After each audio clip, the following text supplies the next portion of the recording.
na ni nga jàpp ci gën cee jàppaat loo ci mën a dolliwaat ci classe mu dolli ko ci ndax quartier bi day yokk te bëgg nañu mu yokk ba ay 12 classes ndax amuñu fudul fii te fii la ñu bëgg amuñu ay cadre pour ñu génne ay cadre rek lépp monsieur le maire ñi ngi lay sant di la gërëm di la ñaanal yàlla li nga bëgg ak fi nga jëm yàlla xam na ko yàlla na la ko yàlla defal ci barke rasulullah sallallahu alayhi wa sallam. Elle a fonctionné avec des abris provisoires. Par la grâce de Dieu et sous votre magistère, ces 2 belles salles de classe ont été construites au bonheur des élèves, des parents d'élèves et du personnel enseignant. Soyez-en remerciés et félicités. Nous comptons sur votre engagement, votre dévouement pour la construction d'autres salles de classe pour avoir au moins une école à 12 classes. Depuis votre arrivée à la tête de la mairie, vous avez beaucoup investi dans le domaine éducatif, fourniture scolaire,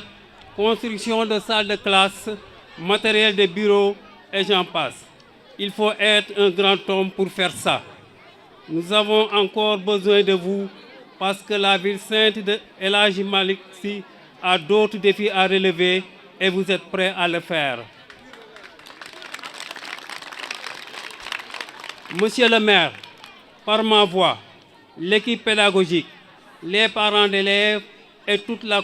communauté vous remercient infiniment. Nous prions pour que Dieu le Tout-Puissant vous accorde une bonne santé et une longue vie pour mener à bien tous vos projets. Merci beaucoup. Jërëjëf.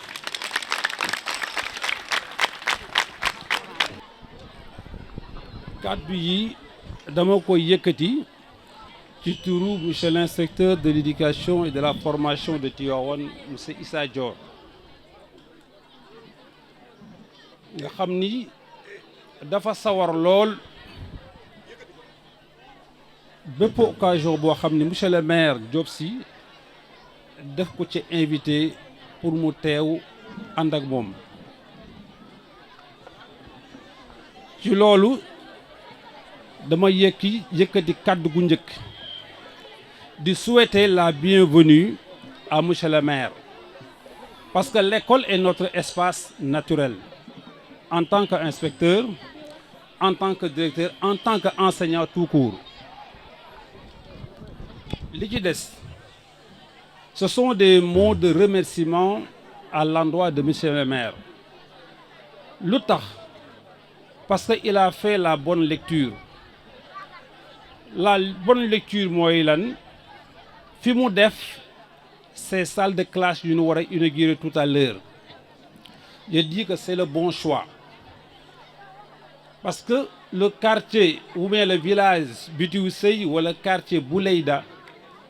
ce sont des zones qui connaissent aujourd'hui une certaine dynamique de population. Bu ne ñaari forme de dynamique lay am. Dynamique par la croissance, mais dynamique également par la mobilité, pour ne pas dire la migration. Donc il est en train de faire, ou bien il a fait un travail d'anticipation. Bu ñëwee def ce choix-là, ériger ces salles de classe au profit de Bitiou Seye et maintenant élargir au profit de Bouleyda. Monsieur le maire, la lecture de la carte scolaire nous exige à opérer une réflexion profonde par rapport à cette zone. C'est une zone jusqu'à présent, à part l'école de Bitiou Seye, ne dispose pas d'une autre école élémentaire. Au vu de la dynamique de population, dañu jàpp ni loolu war na fi amaat beneen école soxla na ko. Pourquoi? On a constaté depuis quelque temps que l'école 11 a une pléthore d'effectifs. Et je pense que la meilleure solution pour résoudre ce problème, c'est de construire une école dans cette zone. Et vous l'avez bien compris, parce que boo ériger ces salles de classe, c'est une autre forme de réponse par rapport à cette exigence, pour ne pas dire une commande. Donc ce projet vient à son heure par rapport à une école qui, depuis des années, fait des résultats extraordinaires. Parce qu'une école élémentaire, dans le fil de plusieurs années, réalise des scores de 100%, de 80% et 90%. Là, c'est une école qui est dans la qualité. Loolu également, au nom de l'IEF, ñu xamal la ko. Faneen kàddu bi ñuy ñëw par rapport à ce projet. Je dis que ce projet répond aux normes. Pourquoi il répond aux normes ou bien répond à la commande? Parce que l'école est un écosystème où l'environnement influence les résultats. Tout à l'heure, le président du CG wax na ko ay abris provisoires moo fi nekkoon. Malgré ces abris provisoires, l'école faisait de bons résultats. Donc boo ñëwee indil leen lii dañuy jàpp ni il y aura un renforcement. Les résultats vont se relever davantage. Au-delà même des scores, on présume par rapport à cette offre que l'école de Bitiou Seye va s'inscrire dans l'excellence. Parce que l'autre jour, maa ngi la dégg nga ni Tivaouane ne se révèle pas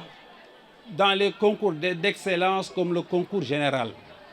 Vous avez bien dit. Et nous également, nous avons fait la même lecture. C'est pourquoi cette année, on a retenu d'organiser la journée de l'excellence et du partenariat. Et votre personne a été choisie comme invité d'honneur. Loolu moo wax ko mbooloo ñu xamee ko noonu. L'IEF a fait ce choix parce qu'il a vu votre œuvre et il a apprécié votre œuvre.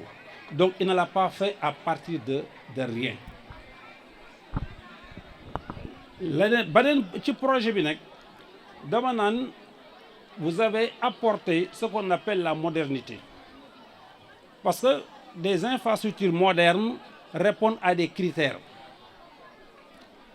Le premier critère bi, c'est l'accès à des toilettes fonctionnelles. Ça, c'est un existant dans cette école. Vous avez intégré un autre critère, l'accessibilité. Ni nous construire projet bi, da nga jël en charge l'inclusion. Bu nee l'inclusion dama jël benn cas rek mooy les handicapés. Moo tax nga construire comme ni ko gis. Donc vous avez répondu aux normes par rapport à l'inclusion. Le deuxième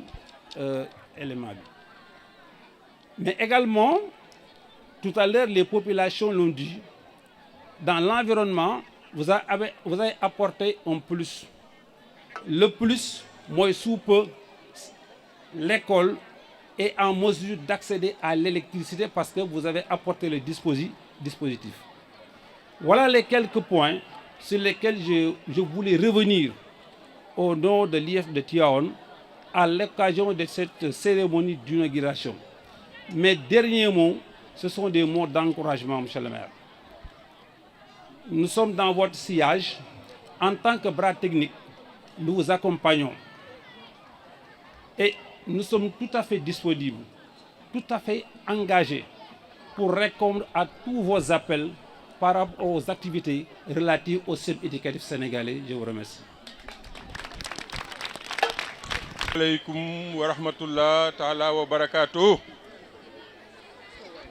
Waa Bitiou Seye ma nuyu leen ñaari nuyu.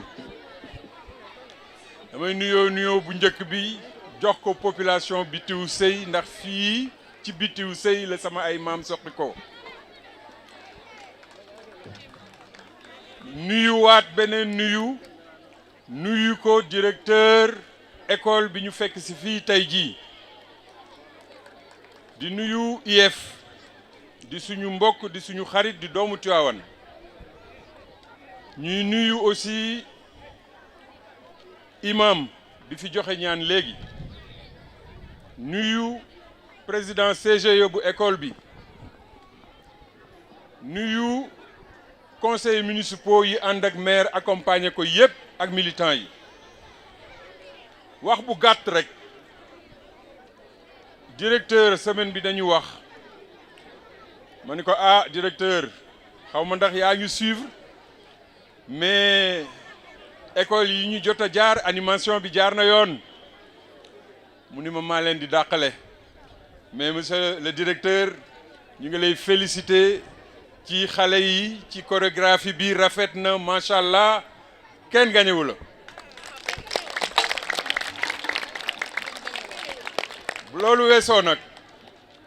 ñuy wax ni li ñu fi indi tey mooy ñëw di inaugurer infrastructure yoo xam ni moom la monsieur le maire jagleel école Bitiw Sëy IEF wax na ko léegi xale yi ci abri provisoire la ñu daan jànge maanaam ci ay njàngin yoo xam ni yu jafe-jafe la mais bi mu ñëwee ci boppu Tivaouane bokk na ci sur le plan de l'éducation mu ni man sama magistère dinaa fexe ba bu ma fiy jóge yàlla na yéex fii ak 2032 wala plus abri provisoire dootul amati ci biir Tivaouane commencé di liggéey ci loolu moo indi tey jii ñu ñëw fii di inaugurer ñaari salle de classe yu yànj yii nga xam ne ay abri provisoire la woon noonu ñu ko defee fii ci Bitiw Sëy noonu la ñu ko defee ci yeneen i école ndax démb ña nga woon école 7 bërki démb ña nga woon école 8 ginnaaw suba ñu ngi jëm ci yeneen i école ak yeneen i inauguration ma ni ku liggéeyul doo inaugurer kon ñu jàpp ni monsieur le maire ñu ngi lay encourager population Tivaouane wala boog population éducation nationale bëgg nañ ci yow parce que ñoom lii la ñu am lii mooy pàcc bi nga xam ni moom la ñu am ci yow ca gis nañ ni yaa ngi koy taxawee bu ñu jógee ci salle de classe yii ñu leen indil tey jii dafa am leneen loo xam ni am na solo muy cadre de vie mooy milieu écosystème bi nga xam ni ci la xale bi di évoluer loolu di am solo parce que xale yi suñu génnee ci salle de classe bi ci cours bi la ñuy ñëw kon ñu ni nañu defar cours bi gis ngeen seen cours bi ni muy yànje xale yi am fu ñu toog loolu am na solo modèle boobu nag mooy taxaw ci cadre de vie taxaw ci salle de classe yi éradication abri provisoire mais am na yeneen ak yeneen ci loolu la monsieur le maire nekk loolu la yéene école yi nekk ci biir Tivaouane yépp kon dañ koy ñaanal bañ a guddal yàlla guddal fanam mu ànd ko nag ak yéen parents d'élèves yi lii mu def yéen la ko defal parce que njaboot ku fexe ba fi muy jànge mu am jumtuwaay ya muy jànge kooku njaboot wayjur nga ko defal kon nag ngeen xamee ko noonu ni monsieur le maire seen monsieur le maire la monsieur le maire Bitiw la monsieur le maire Tivaouane yépp la li ñuy ñaan nag directeur léegi ci waxam ci français wax na ko wax na ci biir waxam léegi ni nous avons monsieur le maire encore besoin de vous mooy doyalu guñu waaw wax na dëgg parce que yi nga xam ni moom la ñu def ci yeneen écoles yi war nañ ko def fii loolu nag il faut ñu am temps pour def ko loolu mooy lan mooy fexe ba école bi dootul fay courant comme ni ñu ko defee ci école 7 bi ñu inauguré démb mooy fexe ba école bi dootul fay ndox mooy ni ñu ko defee ci école bi ñu inauguré démb lu ci nekk étape la buñ ci egsee danañu ko def mais pour ñu def ko nag il faut que monsieur le maire ngeen ñaanal ko yàlla guddal fanam yàlla yokku man-manam ndax yéene mooy loolu ci école yi Tivaouane yépp kon ñu ngi koy gàttal foofu di leen remercier ci accueil bi rafet na mobilisation bi am na solo animation bi it macha allah directeur kon ñu lay féliciter encore relever nga défi bi di nuyu ñëpp di wax ni daal yàlla du fay wax di bàyyi jëf monsieur le maire mi ngi ci jëf kon yàlla na nga yàgg jëf pour le bonheur des populations de Tivaouane merci beaucoup. maaleykum monsieur le maire ñu ngi lay nuyu ci sa tur ak sa sant di la gërëm di gërëm suñu chef de quartier bi di gërëm mag ñi fi toog ñëpp monsieur le maire ñu lay xamal ni sa jëf jiitu na avant ngay nekk monsieur le maire façon teraanga bu ne def nga ko ci Bitiw gii avant ngay nekk monsieur le maire kon tey boo ñëwee tam nga yokkaat lii ñu dañuy kontaan di la jaajëfal di la ñaanal yàlla wér ak wérle ak gudd fan di la ñaanal yàlla nag li nga bëgg ci Tivaouane yàlla na ko yàlla àggale yaa xam li nga bëgg ci Tivaouane yàlla na la ko yàlla àggaleel ñun waa Bitiw de sax nga ñu ci ñun ndax li nga ñu defal duñ ko fàtte mukk ndax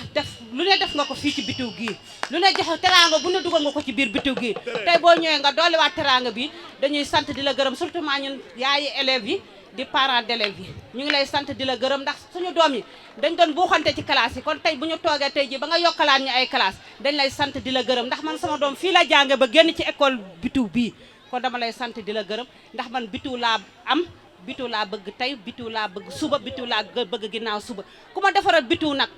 ma ànd ak yow di tax ma ànd ak yow nag yaa ma defaral Bitiw moo tax ma ànd ak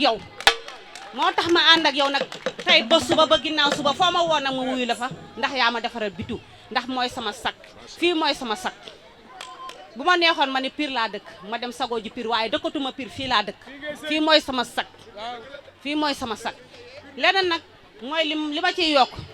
ci turu chef de quartier bi laa koy yokk dañoo génn fii ci dëkk bi nii puus tuuti ñuy ay sancaan yàlla dogal courant bi manqué na fa poto yaa ngi fa taxaw waaye lamp yi tàkkul ñu bëggoon nag loolu tam boo ci mënee dara nga dimbali ñu ci dama koy porox ndoolu rek di la ko wax di la ñaan yàlla nag yal na yàlla àggale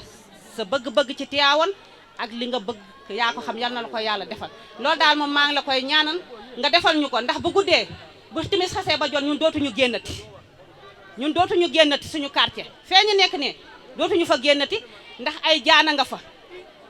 ay jaan ñoo nga ci foofu ci suñu koñ bi xale góor yaa ngi taxawaalu ñamawu ñoo yónni suñuy doom ñun ñooy obligé ñun parents yi di génn di dem di kii te boo génnee sax da ngay daw di duggaat dégg nga loolu nag kuñ ci dimbali ñu jël jaajëf monsieur le maire. jërëjëf gàcce ngalaama Fatou Sow merci beaucoup bég nañu lool ci li nga xam ni moom nga nekkale fii. waa Bitiw maa ngi leen di nuyu chef de quartier moom mi nga xam ni moo élif quartier bi ñu ngi jël nuyoo bi di ko teg sa loxo nga teg ko ci loxo imam mu nuyul ñu njaboot gi yëpp ak waa école bi di wax ni école bii ñu ñëw tey ñun buñ fi duggee en tant que maire yi dañuy am bégte ndax bi ñuy départ di fi ñëw comme ni ngeen ko waxee ay abri provisoire rek a fi amoon kon bu ñu ñëwee tey fekk fi ay salle de classe te fekk duñ fi abri provisoire dañuy sant yàlla ndax yàlla moo tax ñu mun koo def kon ñu ngi sant yàlla ci loolu biñ ko waxee woon ne dañ ko def yàlla fexe ba ñu mottali ko ba def ko comme ni ngeen ko bëggee kon ñu ngi sant yàlla ci loolu beneen bi ci des mooy boo leen gisee ñu def loolu mooy xale yi fi nekk seen cawarte ak seen bëgg a jàng ak seen résultat yi nga xam ne moom la ñu am dans le dispositif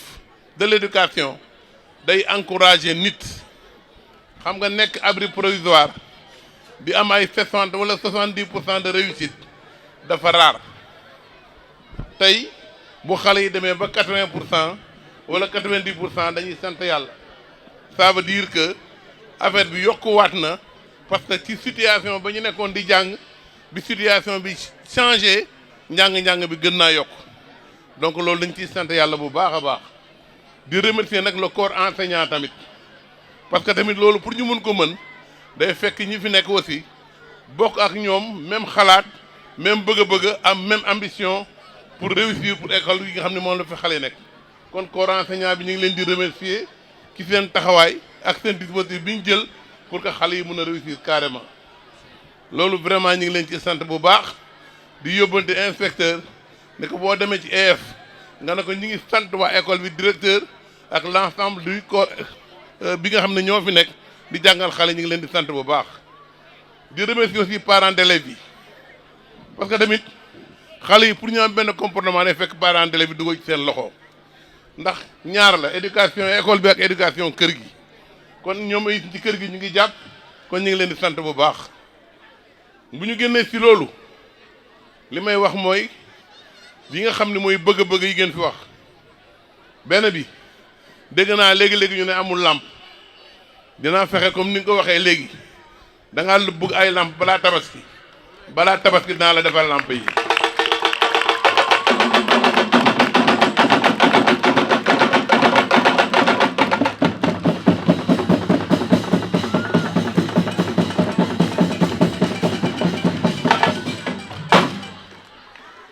li ma ci xaw a jaaxal mooy am na foo xam ne courant bi actif fa loolu nag balaa ñu ko mën a def day fekk heure gàmmu day jot bu boobaa ñu mën a def extension bi nag dañu fexe ba ren ngeen bokk ci extension bi loolu aussi dinañ ko def dégg naa aussi ngeen ne tuyau yi nga xam ne moom lañ fi monté bu fekkee ni que dafa jot gàmmu dafa jot dootul naa ma di pression ndox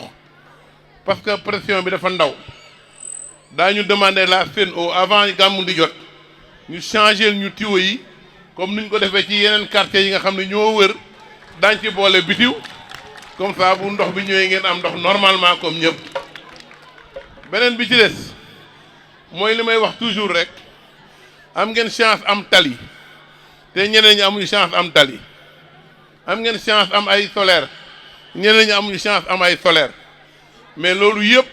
buñ koy def pour ubbi dëkk bi moo taxoon ñu def ko donc ubbite dëkk boobu ñun ñëpp ñoo ci bokk yem en tout cas jàppaleen ni lépp loo xamee ni bëgg seen bëgg-bëgg la ñun en tant que maire loolu mooy nekk suñu soxla seeni bëgg-bëgg mooy suñu soxla ñun amuñu beneen soxla bu soxla population yi donc li population yi bëgg donc lañ leen di wutal en tout cas wax ngeen ñu ay bëgg-bëgg yéen a ngi fi ñu ngi fi demuñu fenn balaa gàmmoo jot ñu xool kenn ku ci nekk la ma waxoon ndax ma nga ca wala newu ci man loolu rek laa gëm li ma gëm mooy liggéey li ma gëm mooy jëf léegi nag li ma bëgg mooy seen cadre de vie rafet na mais cadre de vie bi da ngeen koy boole aussi ak toilette mooy poubelle yi ñu indi dee leen ko utiliser bu leen utiliser te ay saaku daañu fexe ba quartier bu nekk am poubelle mais dañuy commencer d'abord ci école yi d'abord ba école yi nga xam ni bu ñuy defati seen bal di ko génnee duñ ko génnee di ko sànni ci mbedd bi wala di ko jël ak ko tuur propreté bi ci biir école bi la war a jëkk a commencer parce que fii la xale yi di yendu suba ak ngoon ñu tetal leen ci jàngal leen ci directeur ba ñu jàpp ko ba bu ëllëgee bu ñu génnee seen i kër dañuy wax kat def leen attention dañu bëgg kat ñu am poubelle ci kër gi en tout cas loolu looy mooy li nga xam ne moom la ñu bëgg a wax di encourager xale yi fi nekk yëpp di leen wax ne que yal na leen yàlla def mag ñu nekk ay mag yu réussir seen jàng kenn ku ci nekk li nga bëgg wala li nga yéene nekk ko ëllëg yàlla na la ko yàlla defal en tout cas ñu ngi leen di gërëm ñu ngi leen di sant asalaamaaleykum jërëjëf.